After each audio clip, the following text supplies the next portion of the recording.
Hola, ¿cómo están? Mi nombre es María Lucía, estudiante de tercer semestre de Derecho, perteneciente a la Corporación Universitaria de Unisabaneta. Hola, ¿cómo están? Mi nombre es Estefanía Colorado y curso el tercer semestre de la carrera de Derecho en la Corporación de Unisabaneta. Hola, ¿cómo están? Mi nombre es Valentina Salazar Alzate, soy estudiante de Derecho y curso el tercer semestre en la Corporación Universitaria de Unisabaneta. El guardador es aquel que convive y atiende a una persona vulnerable gestionando sus asuntos sin que se haya establecido ninguna medida de apoyo voluntaria o judicial. Los guardadores, personas naturales, deberán administrar los bienes patrimoniales a su cargo, con el cuidado y calidad de la gestión que le exige el buen padre de familia, buscando siempre que presten la mayor utilidad al pupilo, salvo cuando en esta ley se disponga lo contrario.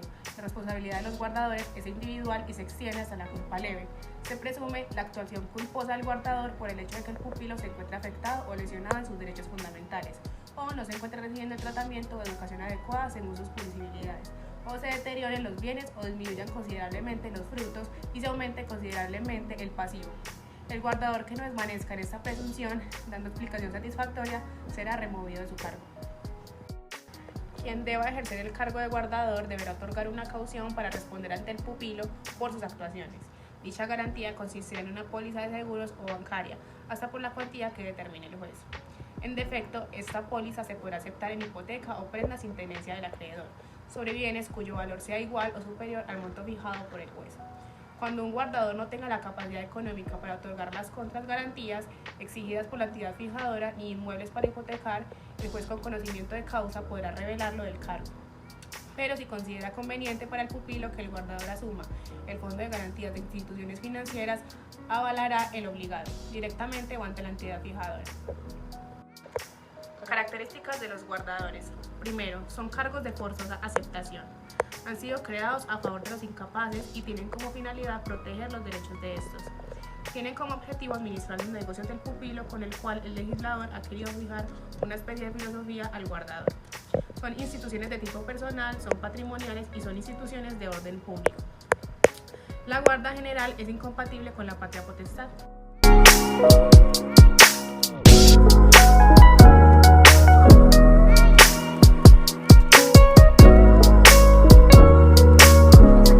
A la persona con discapacidad mental relativa inhabilitado se le nombrará un consejero, persona natural que lo guíe y asista y complemente su capacidad jurídica en los negocios objeto de la inhabilitación.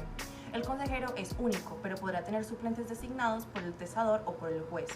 Los curadores y consejeros suplentes, los curadores como tal, serán sucesivos y reemplazarán al principal o al suplente antecesor en sus ausencias definitivas o temporales. Para entrar en el ejercicio del cargo no se requiere el cumplimiento de la formalidad alguna, pero el suplente deberá comunicarlo de inmediato al juez del proceso, con indicación de las causas que lo motivaron a su actuación. Curadores especiales. Se da curador especial cuando se debe adelantar un asunto judicial o extrajudicial determinado, el interesado o afectado no pueda o no quiera comparecer o su representante legal se encuentre impedido de hacerlo. Otros representantes de los incapaces sería que toda otra persona que obre en nombre o por cuenta de la persona con discapacidad mental o menor será tomado como agente oficioso, pero responderá en todo caso hasta que la culpa sea leve. Los bienes de pupilos que deban ser entregados en administración fiduciaria constituirán un patrimonio autónomo sometido a las reglas del derecho comercial sobre fiducia mercantil.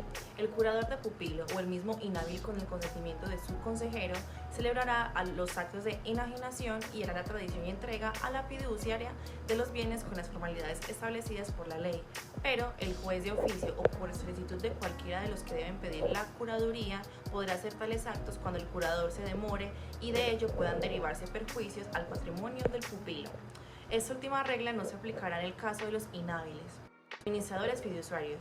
Cuando el valor de los bienes productivos de la persona con discapacidad mental absoluta o menor de edad supere los 500 salarios mínimos legales vigentes o cuando sea inferior, pero el juez lo estime necesario, se dará la administración de los bienes a un administrador fiduciario. Administración adjunta. Cuando el valor de los bienes productivos de la persona con discapacidad mental absoluta o menor de edad supere los 500 salarios mínimos legales vigentes, o cuando este sea inferior pero el juez lo estime necesario, se dará la administración de los bienes a una administración fiduciario. Este podrá adoptarse en la medida de manejo para bienes de la persona con discapacidad mental relativa. Esta también es inhabilitada y cuando esta está con el consentimiento del consejero, este será administrado y serán sociedades fiduciarias legalmente autorizadas para funcionar en el país. Son incapaces de ejercer la guarda. Primero, las personas con discapacidad mental absoluta y los inhábiles y los niños y niñas adolescentes.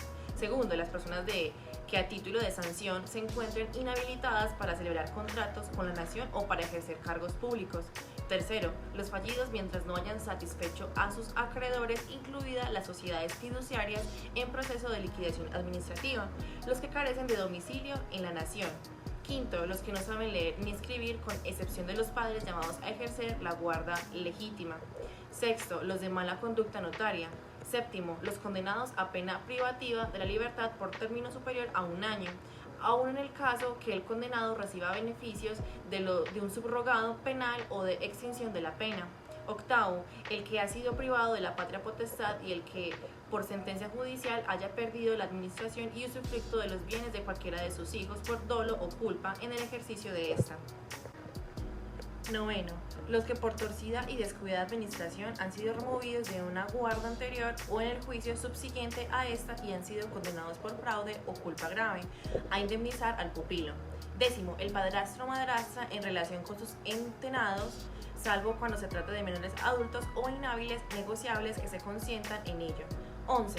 El que dispute su estado civil al pupilo o padre o madre que haya sido declarado en tal juicio contradictorio. Tiene lugar la guarda legítima cuando falta o expira la testamentaria.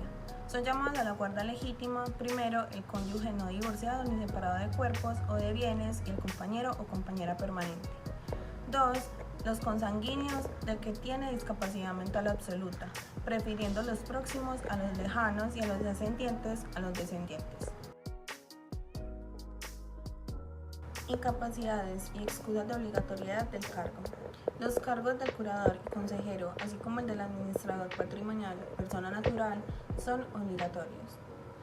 Sanciones a los guardadores renuentes. El guardador que sin razón válida se abstenga de asumir el cargo será sancionado con una multa de hasta 20 salarios mínimos legales mensuales. Informe de la guarda. Los guardadores, simultáneamente con la exhibición de la cuenta, deberán rendir un informe sobre la situación personal del pupilo y del inhábil, con un recuento de los sucesos de importancia acaecidos mes por mes. El informe también se presentará al término de la gestión. Requisitos relacionados con el guardador para asumir el cargo de guardador.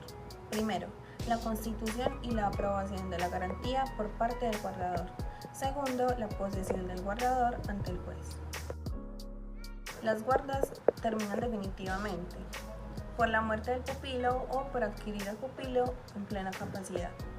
En relación con determinado guardador: 1 por muerte del guardador, 2 por incapacidad, 3 por la remoción del cargo, 4 en el caso del guardador suplente o interino por la asunción de las funciones por el principal o definitivo, 5 por excusa aceptada con autorización judicial para abandonar el cargo, 6 por fraude o culpa grave en el ejercicio del cargo, 7 por no rendir oportunamente las cuentas o realizar los inventarios exigidos en esta ley o por ineptitud manifestada, 8 por conducta inapropiada que pueda resultar en daño personal al pupilo.